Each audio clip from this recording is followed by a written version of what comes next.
If you've been told to pull up your socks, then make sure it's a pair of TNT socks. The TNT shop is now open at tntradio.live. From national security to global corruption, this is the Muckrakers on today's News Talk, TNT.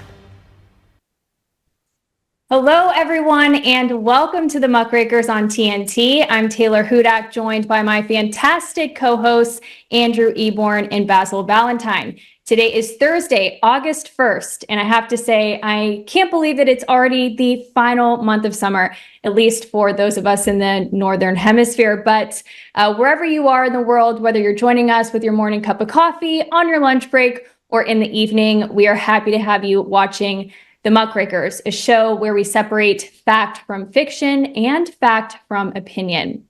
Now, many of you are aware that we are living in a tumultuous information age in what feels like a very turbulent and unstable world.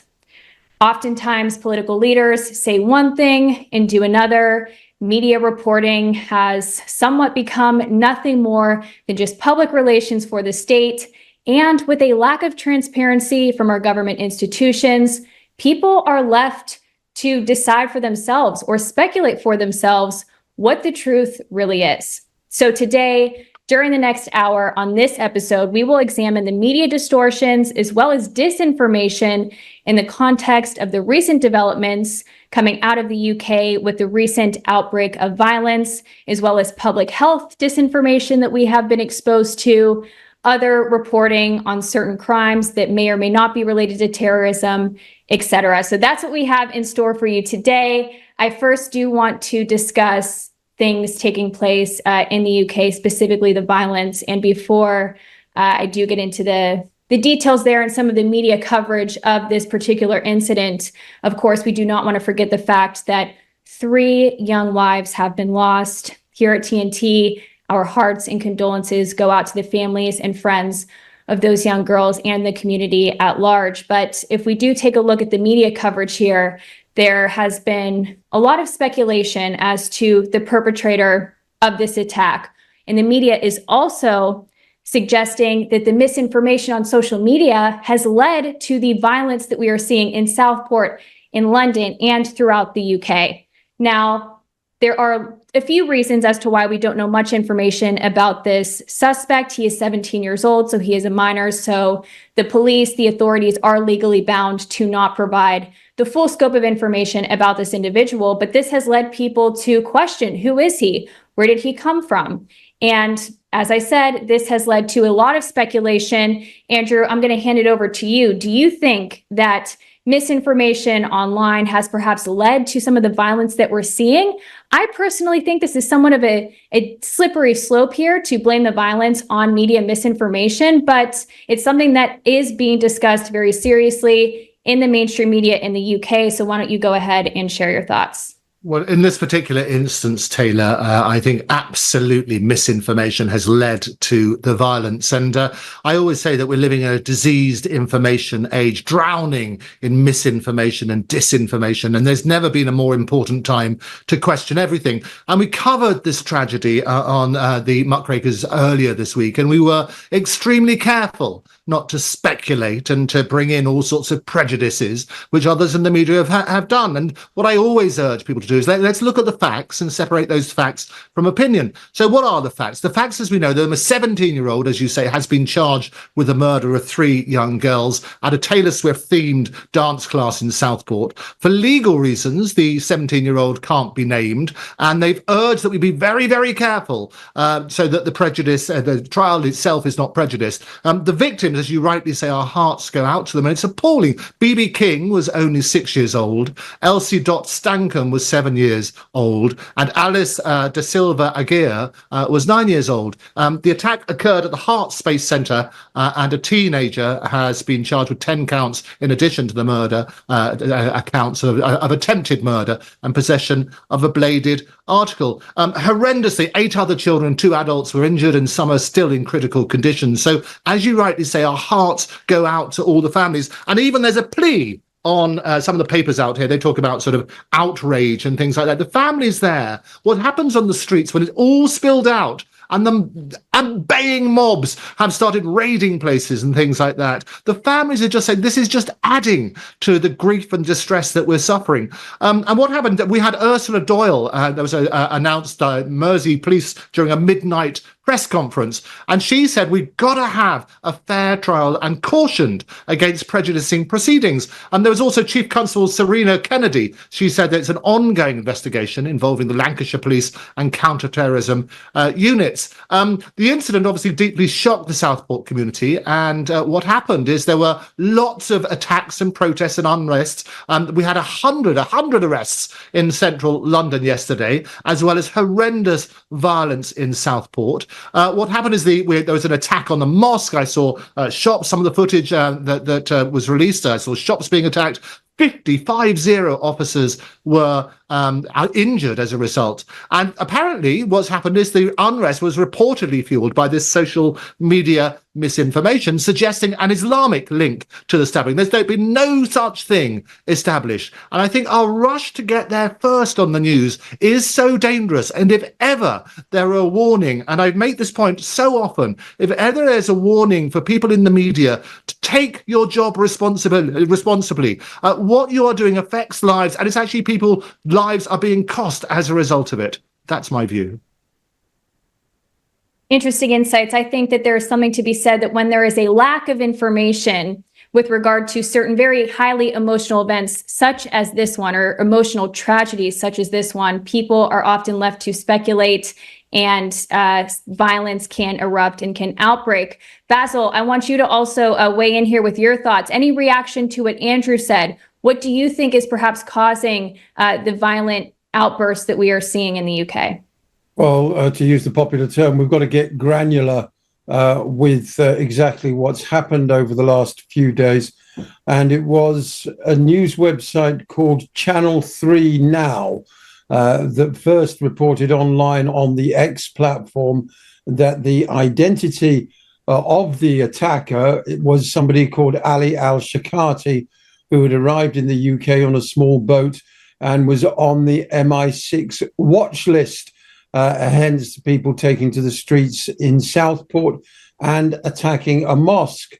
Now, Channel 3 Now poses as an American website, and the claims were reposted and seen by nearly 2 million viewers before being deleted. This misinformation was quickly picked up by what the Daily Mirror are calling far-right thug Tommy Robinson. I wouldn't disagree with them there.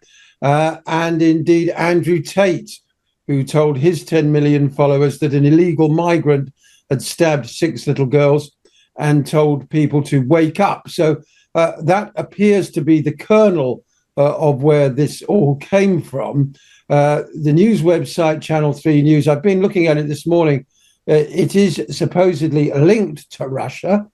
They have a banner headline on their website now with a sincere apology and correction regarding the Southport stabbing incident. They admit they got it wrong. I can't attest as to the links to Russia, how accurate they are or not.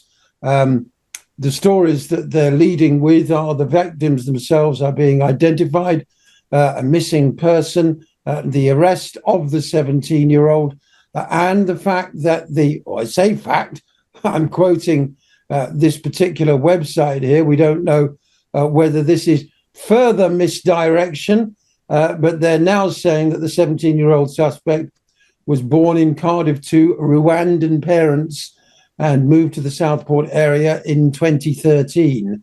A former neighbour expressed profound shock and disbelief upon hearing the news and said that during their time in Cardiff, they were a seemingly ordinary household, with the mother primarily focused on homemaking and the father consistently employed. So not much to go on there as to a motive.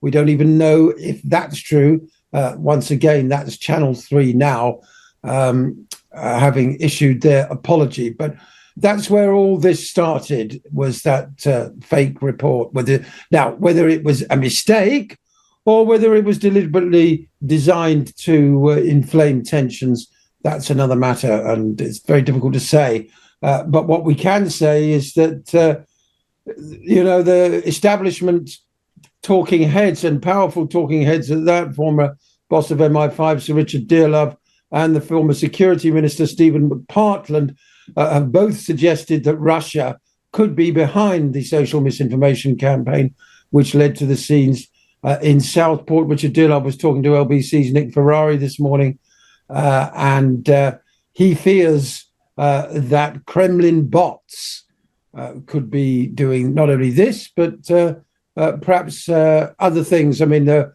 already being accused of, once again, they're replaying the 2016 election Russian meddling scenario with respect to Kamala Harris. It's quite bizarre.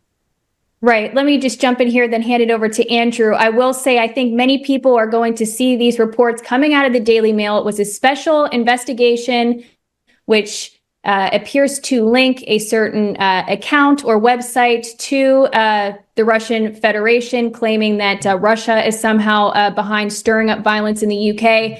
I have to be honest, many people are going to hear that and find it quite cartoonish, given the fact that, as you had mentioned, Basil, there has been, of course, accusations that Russia was involved in election interference in the United States in 2016. The United States and the Western world has a tendency to blame other countries for its domestic turmoil. We also just recently saw that Iran was blamed for potentially being involved with the assassination attempt against the former president, Donald Trump. So people are skeptical when they hear reports that seem to point blame at the Western enemies, being Iran, China, Russia.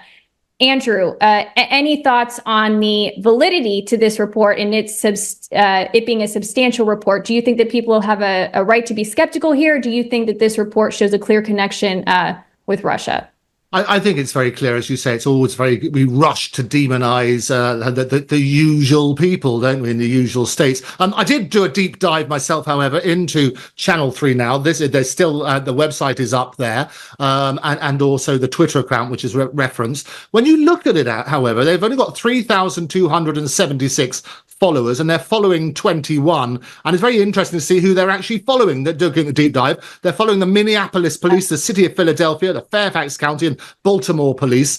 Not that many people. It's tiny. But they do, as Basil mentioned, they do say our response to on a misleading information published in our recent article on our website, Channel 3 Now, we deeply regret any confusion or inconvenience this may have caused. It's up there. They have a tiny following. I can see no evidence, and I'll be always open, say keep your open mind, of any Russian influence at all. They say they're based in the US. But my concern is this, is that lots of people are jumping on tragedy in order to promote their own causes. The rioters and looters and the appalling scenes that we saw up in Southport and also in London have nothing to do with the grief that the families are suffering. And actually those families have begged them not to let this spill out into something else. And this is what we need to address.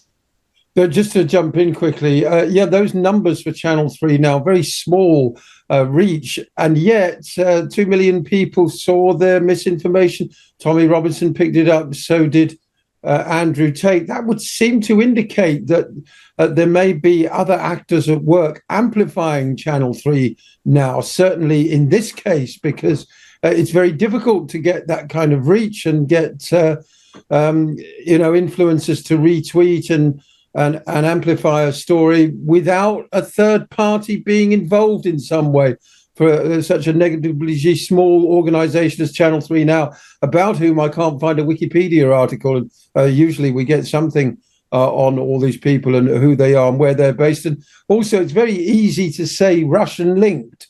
You can just say that without actually demonstrating what those links are. They got Russian shareholders. Do we know who the shareholders are? What's the identity of the commissioning editor, so on and so forth? None of that is yet in the public domain, as far as I can tell. And what we should do, I'm just picking up on a couple of points there, Basil. We should actually get somebody from Channel 3 on and let's actually quiz them about that. But I would urge also against getting your information from, and we'll get Jeremy onto that. He's going to make the phone calls by the end of the show and say they're booked for the next one. What I would say is don't get your information from Wikipedia. Wikipedia can basically be edited by anybody. And whilst it's the wisdom of the crowd, there is so much misleading information there. What it does remind us that we have to get our information from as many different sources as possible. We have to question that information. And as I say, as we always like to do here on the Muckrakers, not just ask the questions, but question those answers. Absolutely. And great points that you mentioned about the specific account. It is called Channel 3, or it was at one time a few days ago referred to as Channel 3. It's also designed to look like a reputable mainstream media news channel. So it seems like it's somewhat of a sophisticated, perhaps, operation to intentionally deceive people. But I also have questions as to how this account and its posts were able to reach some very prominent individuals, political people, and actually influence them to act in a violent way. But anyways, great points, gentlemen, viewers. We do need to take a short break. When we return, we will continue our discussion on disinformation in an unstable world. You're watching The Muckrakers. Stick with us. The challenges our planet's animals are facing sometimes feel a bit heavy. The animals haven't eaten in a day, 2 days, they haven't drank anything, they're cold, they're dehydrated. As soon as we started our descent, everywhere I could see was mud, just absolutely mud. The country has been in prolonged drought for so long, it was like a tinderbox waiting to go up. Okay, very heavy. Each of us wants to be part of the solution, and we can be. Remember that there's good happening right now. At home. All right, we were able to get into your unit, and we have all 4 of your cats. So, Okay. And around the world. For any animal in any disaster. So let's focus on that, right? Be part of the solution, one rescue at a time. Search ifa.org/disaster ready.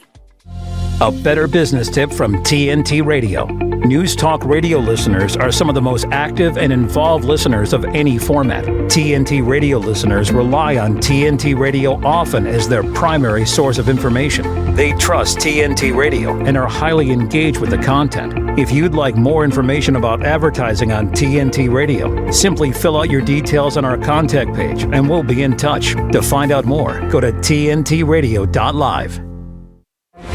The Muckrakers are restless. This is today's News Talk, TNT. All right, everyone, picking back up where we left, we want to continue our discussion on disinformation, social media, and the threat of real-world violence. Now, I did mention earlier in the discussion today that I felt that it was perhaps a slippery slope to equate speech online with real-world violence. I have no doubts that, of course, violent speech online or certain rhetoric can incite people to act or behave in a very aggressive and illegal and violent way. Perhaps that's what we're seeing here. However, if you look at some of the legislation that has passed, say in the UK with the Online Safety Bill, and in Europe, continental Europe, with the European Media Freedom Act, these proposals spring out due to situations such as this one where there's violence and it's suspected that online speech has led to this violence, or perhaps disinformation, whether that be with regard to reporting on COVID-19 or the war in Ukraine, has led to real world harm. There is then a crackdown on dissident voices, dissident speech online, and actual journalists who do a great job at reporting the truth and facts that happens to go against the establishment narrative. So my point here is that my concern is that potentially the reaction or the solution to the problem that we're seeing is actually going to be far worse than the problem itself, that it's actually going to restrict speech, restrict journalists' ability to do their jobs and report facts that happen to go against the mainstream narrative. Do either of you share this concern? And perhaps you can touch on the Online Safety Bill, which seeks to sort of maybe not criminalize, but absolutely punish harmful speech that is not necessarily illegal speech. So Basil, I'll hand it to you. Do you have concerns about this as well? Oh, absolutely, particularly when you get people like Sir Richard Dearlove and the former Security Minister, Stephen McPartland, immediately chiming in. I mean, of course, the violence is regrettable. I mean, it does actually bring to the surface underlying racial, religious, community tensions that have been festering, particularly in the north of England, for some time. And a spark like this can set them off. The rioters were chanting "English till I die," "No surrender," that "stop the boats," that sort of thing. You can say that this rhetoric is fueled by Nigel Farage, but the simple fact is that large numbers of people from South Asia have arrived in parts of the north of England over the last 30 or 40 years, and they're not very well integrated. People don't like hearing that, but it's a fact. The communities are not integrated. They live apart. Now, of course, that's nothing to do with this stabbing incident. The perpetrator, from everything we know, was not a Muslim. But it doesn't take much to ignite these things the way things are at the moment. And that point has to be made. Hence, there is the opportunity for bad faith actors entering the news space in particular to seek to set fire to that tinderbox. And that's why the Home Office are launching an investigation as to the origin of these social media posts, as well they should. Again, as you say, whether that investigation then leads to conclusions that every news organization has to be vetted by some sort of big brother news vetting process, which would effectively emasculate organizations like our own. Well, we hope not. I don't want to speculate too far in that direction, but that is always the danger. If we want to live in a free and fair society, an open, liberal society, unfortunately, we have to accept that there may be bad faith actors entering the global news marketplace and deliberately planting disinformation in order to stir up trouble. Now, whether or not that comes from Russia or whether or not that comes from people who want to point the finger at Russia, we simply don't know, because we're getting there into a very murky world of espionage, counter-espionage, bluff and double bluff. Andrew? No, you're absolutely right, and some excellent points there. And I always say, I mean, it's the old saying, isn't it? If you don't read the newspaper, you're ill-informed, and if you do read the newspaper, you're misinformed. We have to question everything. At the same time, it is freedom of speech, and freedom of speech is fundamental to any democracy, but not freedom from consequences. And when we're urging people just to be very responsible in the media, this is different to freedom of speech. It's not freedom of speech to come up with misinformation. It's not freedom of speech to go looting somebody's shops and stealing television and cigarettes and alcohol and that sort of stuff. That's got nothing to do with the murder of 3 little girls. And it's, again, we have this terrible rhetoric that we have sometimes in the media where we're basically taking offense at anything. And if you look out for your own particular missions, you will find evidence that you can then bring to the forefront and utilize somebody else's tragedy for your own ends. And that is abhorrent. But just on your thing about restricting freedom of speech, we had up in Scotland very recently, you might remember, there was the big thing about expanding the rules about hate speech and so on and so forth to deal with the trans and various other rights and other bits and pieces on that sort of thing. And J.K. Rowling, as in bowling, she came out and said, look, come and arrest me first, because what they were saying up in Scotland is that they would investigate every single complaint. And this is when people were having other crimes not even being looked at and so on and so forth. And quite rightly, there was an uproar about it. But JK, she basically put out her neck on this sort of basis and said, look, hang about, we've got to be able to call these things out in the right sort of way. But we need to make a distinction between freedom of speech and things which are basically incitement, if you like, to riot, yes, and incitement to cause damage. And that is wrong. That's not freedom of speech. That's abhorrent. And we have an obligation to call it out. Yes, well said. I mean, just going back to this Channel 3 New Now crowd, according to the Mail Online, that started 11 years ago as a Russian YouTube channel and posted videos of rally drivers in the snow in Izhevsk, 750 miles east of Moscow. It was then dormant for 6 years before suddenly posting videos in English in 2019 about a tiger being beaten to death and a match report on the Manchester City women's football team. This is a very unusual pattern of behaviour for an organisation that suddenly wants to get involved in provoking violence in the UK. We don't even really know if the Channel 3 Now of the website that you and I have been looking at this morning, Andrew, is the same Channel 3 Now that was posting videos of Russian drivers in the snow 11 years ago. Yeah, and if it is, I think they probably get more clickbait on that sort of basis, and it's tiny the amount of followers they've got. I say 3,276, barely to be sneezed at for a media organisation. But as I say, hopefully before the end of this programme, Jeremy will tell us that he's reached out to them. Jeremy, our brilliant producer, that he's reached out to Channel 3, and we'll try and get them on a future episode. And if anybody from Channel 3 is watching, do get in touch. We'd love to hear your take on this. You've apologised for the misinformation that you spread, and I think that it's only right and proper we give you a platform to answer those questions so we don't speculate, we don't fall into the same trap that others have done.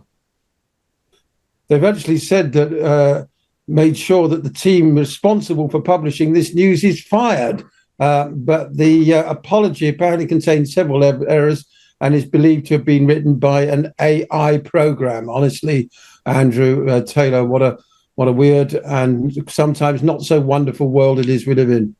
Though AI would have done a better job. ChatGPT is very good at a first draft, but you have to have a look at it. No, I mean, it reads like a sincere apology. We deeply regret any confusion or inconvenience that may have been caused. We'll deeply regret the people who've been injured as a result of it. Deeply regret the outrage caused by the little girls' families and community as a result of the riots which were sparked by this. But I think as the point you made earlier, Basil, is absolutely right. People are looking for an excuse. It is a tinderbox, isn't it? Where people are turning around with their own. They've got their own issues to deal with and all sorts of questions to be asked. But we have to turn down the narrative. And I often sort of say that this is what we're doing. And there's a big mistake. I referenced last time we were on the interview that I did on another program on TNT, where somebody was saying, well, pro-ceasefire, this is all you are is an apologist for Hamas. And they were talking on that sort of basis. And actually, the question I would ask them is, what do you say to the Israeli families who are hoping to get their children back, the hostages back, and they're turning around as a result of increasing that rhetoric? You're stopping peace happening. That's got to be wrong. Absolutely. Yeah, no, these phrases are used against people so often, being anti-Semitic, pro-Hamas. It has really lost its meaning. And I think people are becoming more aware of this fact. But given that we are talking about online activity, I think it is worth just mentioning briefly here some of the aspects of the UK intelligence operations online. We learned from the Snowden documents that there is a GCHQ program, JTRIG. I'm not saying that this account is an extension of that or part of it, but it's just worth mentioning. JTRIG, that's the Joint Threat Response Intelligence Group. It is a unit, a part of the GCHQ, which its intent is to disrupt, disturb, deter online activity. It's a branch of the UK intelligence. It has been widely criticized for disrupting movements leading to violence. So I just want to mention that could be at play here. Again, could be at play, but it is worth absolutely mentioning, as well as, of course, the 77th Brigade. So when we do talk about some of the strange aspects to this account, this Channel 3 news, and it being tied to Russian intelligence, to me, I do wonder if this could be a part of a larger British intelligence operation based on the information that we have regarding JTRIG and the 77th Brigade. But I also want to point to previous events or suspected terror attacks that have occurred in the UK, in the United States, further rushes to judgment. I'll just get both of you to weigh in on this. This was a report that was released yesterday. I initially saw it in the New York Post. I find the timing quite interesting given what is taking place in the Middle East right now. But the alleged mastermind behind the 9/11 attacks, three of them have reached a plea agreement with the United States Department of Justice, or with the prosecutors, rather. And these three individuals are suspected, as I said, of being masterminds behind the 9/11 attacks. The article doesn't go into depth as to exactly their connection to 9/11. I know that on the Muckrakers, there was a deep dive discussion about 9/11. I would encourage everybody to check that out after the show today. But have both of you had a chance to look at this report? And can you draw any parallels perhaps between 9/11, the initial reporting on that, some of the reporting that we've seen recently, and what has just recently transpired in the UK? Basil, I'll hand it over to you. Well, the reports are perfunctory and extremely brief to start with. They give no details as to exactly how Khalid Sheikh Mohammed masterminded 9/11. We're all supposed to believe still that 3 buildings fell down because 2 planes fell into them, when the physics says that no buildings should have fallen down on that day, according to the planes flying into them. So the whole 9/11 story is a tissue of lies from start to finish. It's interesting that this story has been picked up by all the corporate media. Here it is, finally. We can put that one to bed. Here's the mastermind, and the picture circulating of Khalid Sheikh Mohammed looks like, dare I say it, a Turkish kebab owner after a particularly heavy night out. He's got his head down, a large bushy moustache, probably been waterboarded a few times that day already. Worth remembering, or rather absolutely central to these so-called confessions and this plea deal, is that these people have been tortured every day for 20 years. They've been in Guantanamo Bay in the most horrendous conditions.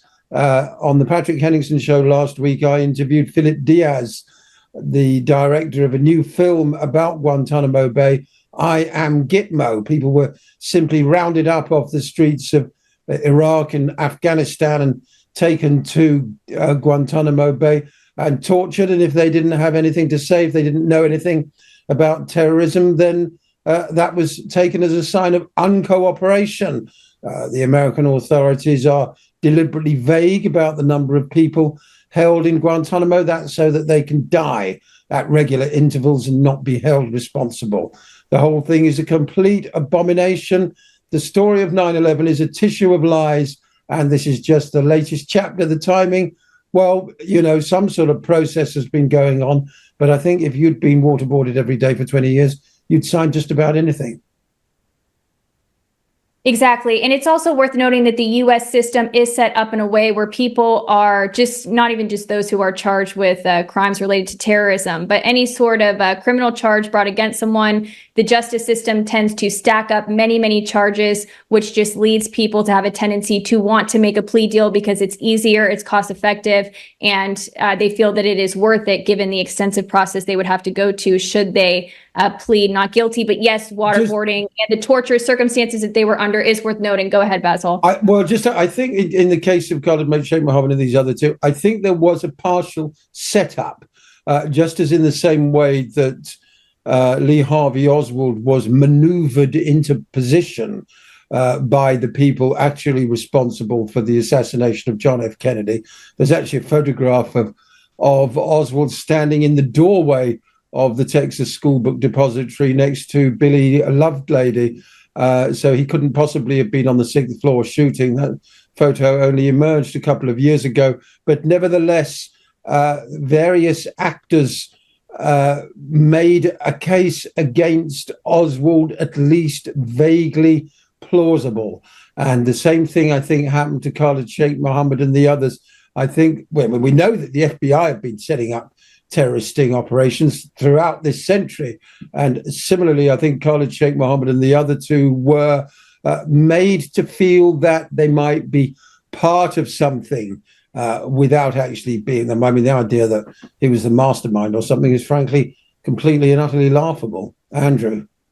Yeah, you're absolutely right. And you need to look at all those things and ask those questions. And I always, as you say, you need to say, well, why is this coming out now? A very good point. You work on that sort of basis. Is that going to help anybody? I'm always a bit worried about plea deals. And I was worried about the Julian Assange plea deal when you might remember he got off and because of time already served, didn't have to spend any more time in prison. If you're not guilty, don't plead guilty. Don't do a plea deal. And you've got to ask, what are the circumstances surrounding that?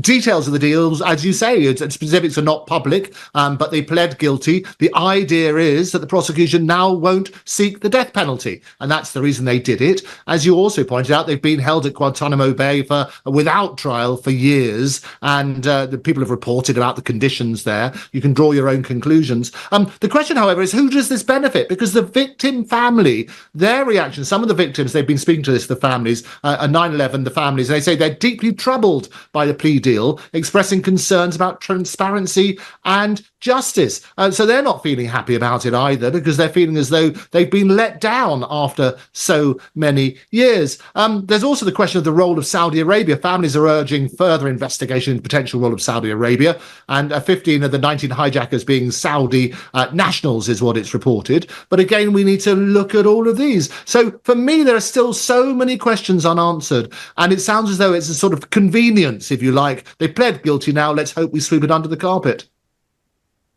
Yeah, exactly. Now, looking back to the UK, I do think it is worth having a brief discussion about the suicide bombing in Manchester, in the Manchester arena in the UK. Of course, the perpetrator was another young man, British national of Libyan descent. It was revealed that he was known to the intelligence agencies for quite some time. However, he slipped under the radar. So this raises questions for me. I'm sure others. I'll be interested if you two agree or disagree with me. But do you have faith that the way to solve the issue that we're seeing, the mass violence recently in the UK, and this issue of so-called terror, can that be solved by these intelligence agencies? Again, this goes back to my point, which is that I'm concerned that any policy that arises due to the situation that has emerged in the UK will only come to the benefit of the state for information gathering purposes, which violates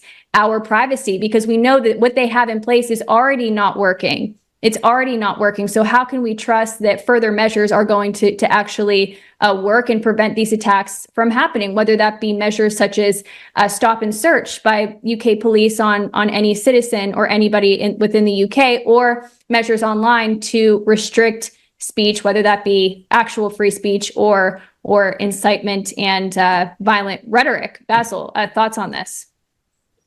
Well, we don't know what's in the pipeline in terms of further restrictions on the internet global space with respect to news reporting. We can only keep putting it out there, folks. We can only keep telling the truth like we do on this channel. I don't want to speculate too much about what may or may not happen in the future, because I'd much rather just stay in the present, report the news as we find it, and break down the obvious lies that we're being told.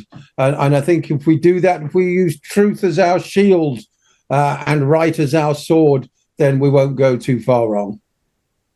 I see you shaking your head, Andrew. And any other thoughts before we take a quick break? Absolutely. And I always make the point that our only mission here on TNT, the only mission we have, is our unwavering quest for the truth. And if all people in the media accept, we have a massive responsibility to do that, to make sure we try to get at the facts, not to be first, not to rush in with the story so we can get that clickbait and so on and so forth, but actually have a responsibility to the truth. We don't support any side in this other than trying to find out what the facts are. And we always make a distinction whenever we go into any of these subjects. We say, look, these are the facts as we know them. Based on those facts, these are our opinion. But you need to separate the two. But you're right, there are all sorts of questions about when laws might be introduced and so on and so forth. Basil? Well, I mean, it's very often just simply the exposure of facts that the establishment are afraid of and that the corporate media don't do. That's the case across the board with so-called conspiracy theories. What we're actually talking about is people's access to information. Alex Jones, for all his faults, he got it right 25 years ago when he called his website InfoWars, the information wars, because you can only be as well informed and make mature opinions according to the information that you have available to you.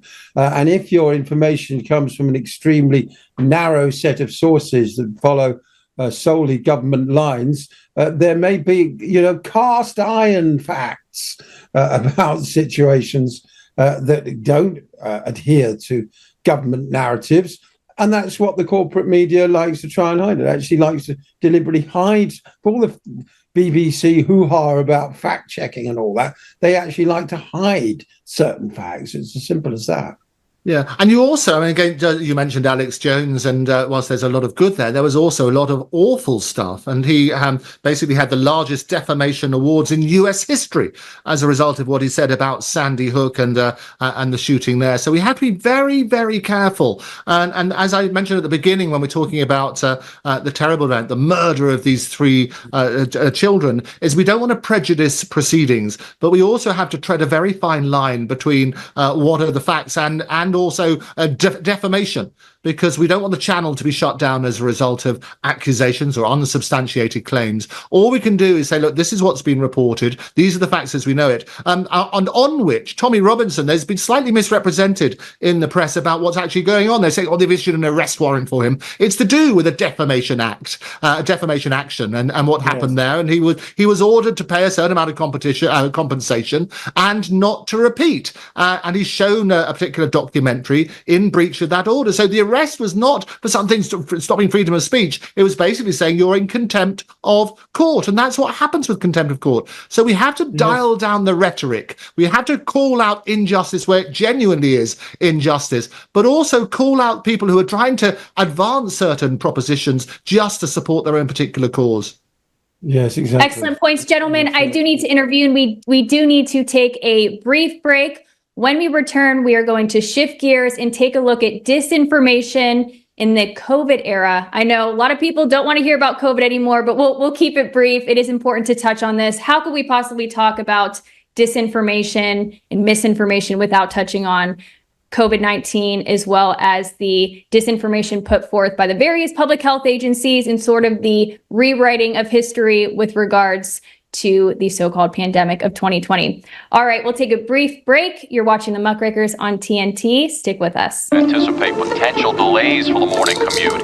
In other news, a recent government report on prescription drug pricing points to corporate Freedom of the press is about your right to know. Create offenses. What are you talking about, man? Look at his stats. Clark sheer athleticism. It's about your right to be informed. Your right to access all types of information keeps us free as a nation. No. Today, there are real threats to press freedom. Residential areas by... And your right to know about the world around us. Look. Some threats are obvious, some are easy to miss, but they all put our way of life at risk. We must defend against all of these threats, no matter what kind of news is important to you. Justified putting American troops in harm's way? That's a great question. We must protect our right to know before it's too late.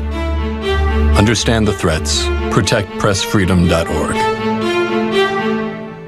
Many pollution sources can affect the air you breathe, from power plants and vehicles to dust and wildfires.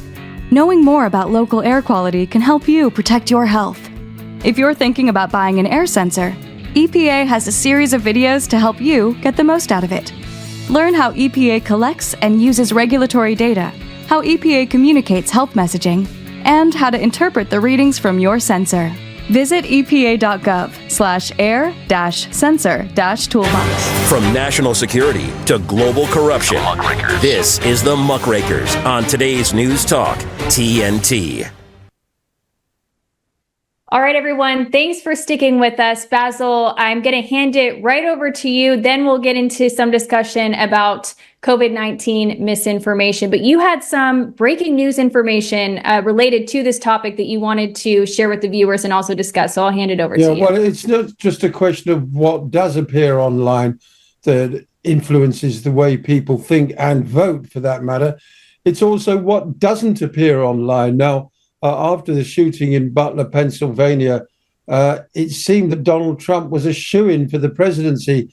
Even the owner of Facebook, Zuckerberg, thought that Trump was an absolute badass in that moment. And there he was, punching the air, blood on his face, the Secret Service agents propping him up. It was reminiscent of that famous photo at Iwo Jima with the GIs raising the flag. But that image seems to have disappeared from social media, from our online space. There's something that's prompted Republican Representative Matt Gaetz, a big Trump supporter, to launch a probe into whether the Biden administration which we know was responsible for all sorts of mis and disinformation in the 2020 election campaign, whether or not it has participated in the social media erasure of those photos. In a letter to the Homeland Security Secretary, Alejandro Mayorkas, the Florida Republican, has asked whether the Department of Homeland Security has participated in any discussions of search results after the assassination attempt. I mean, I don't think you'll get a particularly straight answer from Mayorkas, who's implacable opponent of Donald Trump. But it just goes to show that even something as recent, as relevant, I would almost say as seemingly impartial. I mean, it's a fact that, of course, that image does reflect well on Trump, but it's a news item. Have the Biden administration really been guilty of taking it offline? It wouldn't surprise me. I wouldn't put anything past them at all. We know how the FBI and the DOJ have weaponized social media, and it may well be continuing to this day. So there you go. Andrew, I see you've got something on your phone. Oh, no, absolutely. So just to Basil's point, and just to check it in real time, I did a Google search. It is that image of the horrendous assassination attempt and Trump's defiant look with blood on his face and so on, fight, and that sort of wonderful thing will be an iconic picture, I predict, and will go down in history as one of the biggest moments in American history. And yet, when you look at the initial pages, the pictures of Trump, there's all him with his hair ruffled and various other things. Keep scrolling down. It doesn't appear anywhere on the first sort of searches for that sort of site. And the other point I would make is that in the media, what they've done, they've all started mocking his enormous bandage that he had on his ear. And the other thing they're starting to do to try and discredit him in a way is they're saying, well, they're doing a close-up on his ear now. He no longer has the bandage on it. And a lot of people are asking, well, where's the injury? And the whole idea of them asking, well, where's the injury, is they're trying to discredit him as though it didn't happen, as though it's a denial that there was an assassination attempt. So clearly, as we said at the very beginning, we need to question everything. We need to question the motives of those asking those questions. You know, it's interesting you bring up the assassination attempt against former President Trump, Andrew, because I noticed that there were some mainstream media figures who are the first to say, this is a conspiracy, that's a conspiracy, this is fake news, who were very early on saying that the assassination attempt was just that, fake news. A reporter with MSNBC, the name escapes me now, but I would encourage the viewers to just check this out. I was quite surprised by that because they're the ones that are usually to say, hey, this is a conspiracy theory. But I've seen the rhetoric online. I've seen the questions. People are confused about the ear bandage. With regard to the U.S. election, speaking more broadly, I've seen that the media in unison is now referring to Trump's running mate, J.D. Vance, as weird. Have either of you two seen this? I'm sure the viewers have, or at least some people have. He's being referred to as weird. Yeah, it's very interesting. I'm trying to understand what the point is behind that, but they're definitely trying to give people the distance from him. I'll tell you what happened. We discussed this on yesterday's Muckraker with George Samueli and also Martin. And basically, it's not only that, but he was being accused of humping his couch and so on and so forth. And what you do, if you throw enough dirt around, it will stick. Tell a lie often enough and it sticks. And this is what happens. So they're working on that sort of basis. So yes, exactly that, in the same way as you had all these little nicknames, you know, Crooked Hillary and so on and so forth. This is what people hope on all sides. If you throw enough dirt around, some of it will stick. Yeah, and of course they're attacking Trump for his questioning of Kamala Harris's identity. It was hilarious, his exchange at the Black Journalists event where he said, I always thought of her as Indian. You know, she was, Indian, promoting Indian, that is South Asian, promoting Indian views. And then a few years ago, she became black. I respect both. It was absolutely hilarious exchange, but I've seen a photograph on X this morning, which I can only hope and believe is genuine, of Kamala Harris's family when she was much younger. And the women are in saris and the men are very obviously South Asian Indian. So, brown, black, who cares? But Kamala is presenting herself as African-American, and she doesn't appear to be that at all. So there's a case where he's being attacked for saying something that was actually self-evidently the case. So it's bizarre. Yeah. Well, you say who cares, Basil. I can tell you who cares. Is obviously if she's wants to say that she's black and she's appealing to black voters as well. I mean, that's the whole point. Those are the people who care, and it's trying to work on that sort of basis in the same way as Trump has been photoed.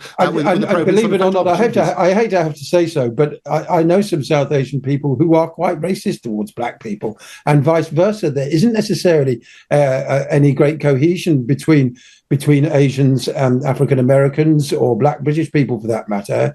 It's just a fact, unfortunately. Yeah. Oh no, and it's important to say, and we're so scared, aren't we? Sometimes of saying the truth, and there is prejudice everywhere, and it's good that we call out that prejudice.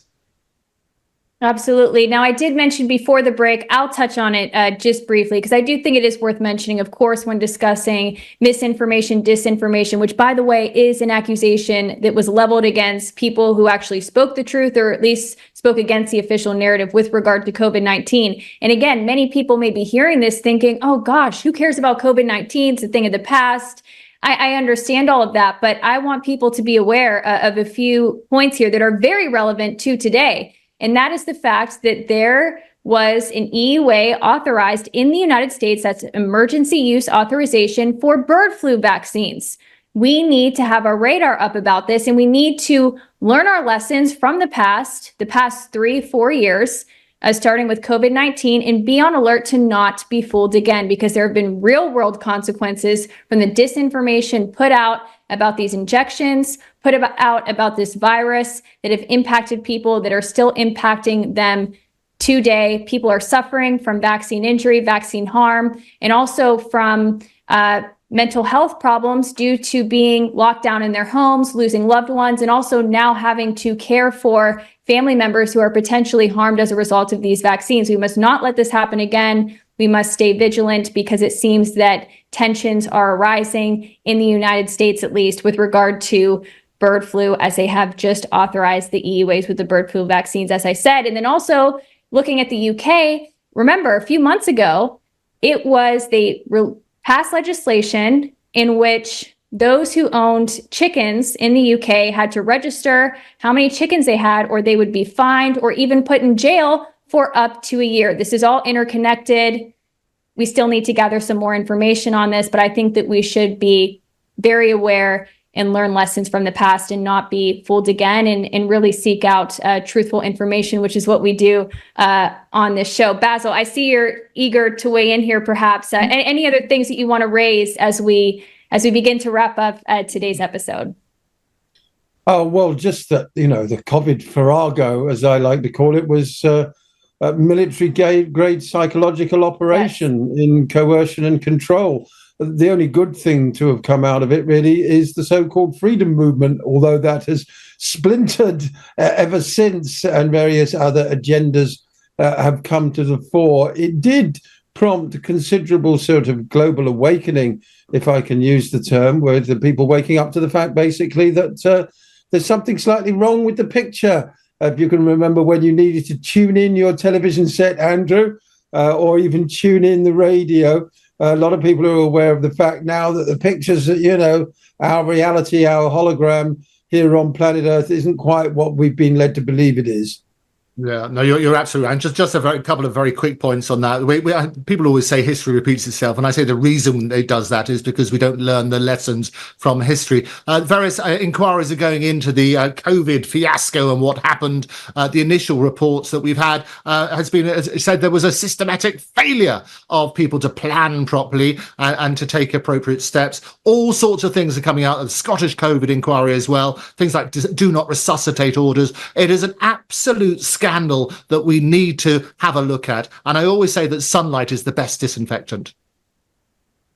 Very good. Absolutely. Basil, final words?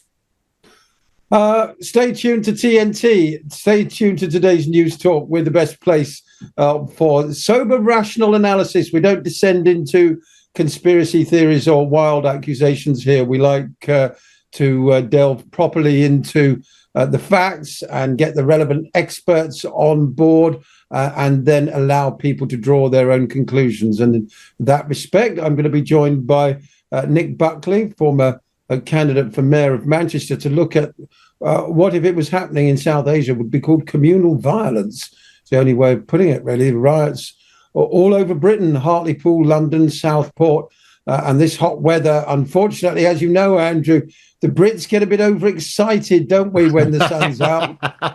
Everything's too many extreme. beers are drunk. Absolutely. And they always say, ever since records began, it's the hottest whatever. Bizarre stuff. And the other point I would make, and good news, is we always say we give everybody a voice here. We do want people to get in touch. Jeremy, our brilliant producer, says that he is onto it about Channel 3, and hopefully here on the Muckrakers we're going to get him back. I'll be back on the Muckrakers tomorrow with George and Martin, which will be brilliant. But Taylor, wrap us up. Yes, great discussion. And let me just let the viewers know, this is something that we are going to continue to discuss. The issues of disinformation, misinformation put forth, by the way, by the mainstream. It is not an issue that's going away, but you can always count on us at the Muckrakers to give you a cohesive, sound analysis of the pressing issues of the day. I'm your host, Taylor Hudak. I want to thank my co-hosts, Andrew Eborn and Basil Valentine.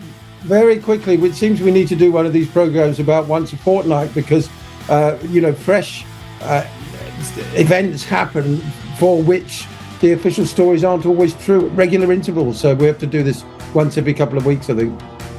I agree. Thank you very much, both of you. Thank you all for watching. We'll be back tomorrow, same time.